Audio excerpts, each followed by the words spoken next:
وَإِن جَنَحُوا کدا کافرانو میلان اکڑلو لِلسَّلْمِ صلح کولو د پارا مسلمانان با اول کافرانو ته د صلح مطالبې نه کوي دا صلح د کمزورتیا علامه ده خو که کافرانو مطالبه د صلح وکړله بیا ورسره کوئ فجنح لها بیا ورته مایله شه دغې صلح ته کوي یریږم د دې خبرې نه چې صلح به راسه وکړي او بیا به په صلح کې پټ ګزار را باندې وکړي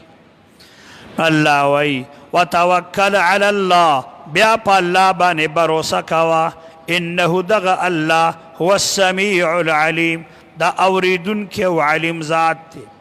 ویریدو کدا کافران اراده لري ان یخدعوک چې ستا سره به ټګي وکړي په صلح کې فإن حسبك الله نو ستا کافي الله دی والذي هو الذي الله خو هغه ذات دی ایدک چې تی مضبوط کړلی بنصره په خپلو مددونو باندې دې ته نصرت الهي وی وبالمؤمنین خو په مؤمنانو باندې مضبوط کړلی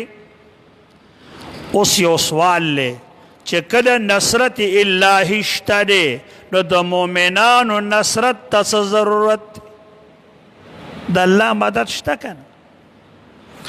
نو جواب یې دا دی نه نصرت په دوه قسمه دی یو نصرت دی په اسبابو ظاهریو باندې یو نصرت دی په اسبابو غیر اسباب ظاهریو باندې د مؤمنانو باندې چې تاسو له نصرت کوي دا سبب ظاهري دی او په الله پاک چې د سره پخپله کوي دا سبب باطني دی والف بین قلوبهم الله من را وستلا د دې صحابه کرامو په منځ کې مسلمانانو په منځ کې الله من را وستلا دین معلومه شوله چې د صحابه کرامو په منځ کې محبت و بغض نه و نو د قرآن کریم به د صحابه کرامو تاریخ پسې ګوري ډېر نور تاریخونه مه ګوره تاریخ وی وألف قرآن وی وألف بین قلوبهم ولو انفقت کتا خرچه کړی وی په روغو خلق بروغو جوړو باندې ما هغه مال د خرچه کړی وی چې په ځمکه ټول دی ما الفت بین قلوبهم تا به د دوی پړونو کې دا مینه پیدا کړې نه وی د دوی داسې دشمنیانې وي نو که چېرته تا د دنیا ټول غویان او ګډان حلال کړی وی او دا روغې دې وله کولې لکه نن چې دنیا کې پښتانه کوي د دوی خلکو به ستا مینه راوستې وله نه وی په دنیا دولت ولكن الله الف بینهم لیکن الله د دوی په منځ کې مینه محبت راوست بېشکه دغه الله عزیز د غلبې والا ذات دی حکیم د حکمت والا ذات دی یا ایها النبی ای د الله پیغمبره حسبک الله ستا کافی الله دی ومن اتبعک او چې څوک ستا تابعداران دي د مؤمنانو نه یا ایها النبی بیا قانون دی ای د الله پیغمبره حرض المؤمنین راتیس کا مسلمانان علی الجهاد په جهاد باندې ترغیبی بیان د جهاد کوا ایکن کوي مسلمانان کوي پتاسو کې 20 شل کسان وي صابرون دوی به صبر کوون کی وي یغلبو غلبه برا ولی 200 په 200 مسکافرانو باندې ان معنا د دوی حکم په دغه وخت کې صبر کول وي خو د دې نه مراد هغه مسلمانان دي چې هغه قوي او روغ او جوړ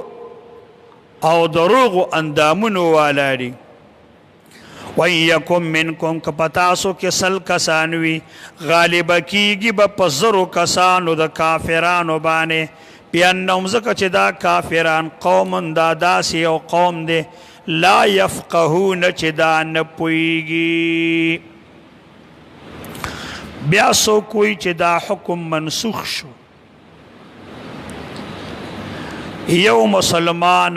د دوو کافرو په مقابله کې به منډه نه وي،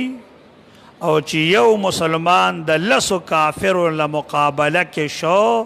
نو دله منډه کول بیا روا دي. متاخرین عالمان وایي چې نه منسوخ نه دی. یو مسلمان د لسو کافرو نه منډه نه وهل ولا افضل دی. مسلمان کمل شول شهادت دې پاسات جنت ته ځي، خو که منډه دي وواله درله رخصت شته. او د یو مسلمان چې د دوه کافرو نه منډه وهي دته رخصت نشته، سخت مجرم دی بیا، نو بیا نسخه نشته. الآن او دلیل دا دی چې نسخه نشته. اوس خفف الله عنکم، الله پتا سو باندې اسانتیا راوستا. وعلم او الله ته علم دی ان فیکم ضعفا، چې تاسو کې ضعف د همتونو شته. دا چې اول صحابه کرامو یو په لسو له حکم چې منډه به نه وهئ، چې رستني خلک نور اسلام کې رالل او نور مسلمانان رالل، وی یو د دوو نه منډه مه وهئ او د یو د لسو نه که منډه وهئ خیر دی. دا دې خبرې ته اشاره شوله چې صحابه کرامو کې د مراتب فضل وو.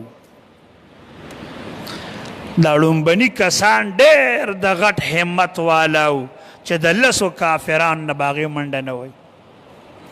نو د مرتبو فرق چې پیغمبرانو کې شته، نو د مرتبو فرق الله په صحابه کرامو کې مې ښودی دی. ابو بکر چې د اولې درجې سړی دی اسې خو نه دی، عمر د دویمې درجې خو اسې نه دی،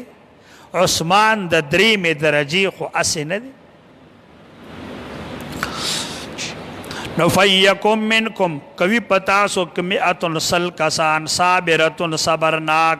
یغلبو غلبه به کوي مئتین په 200 کافرانو باندې. وان یکم منکم الف، که په تاسو کې زر مجاهدین وي ور غالبه کیږي به په 2000 کسانو باندې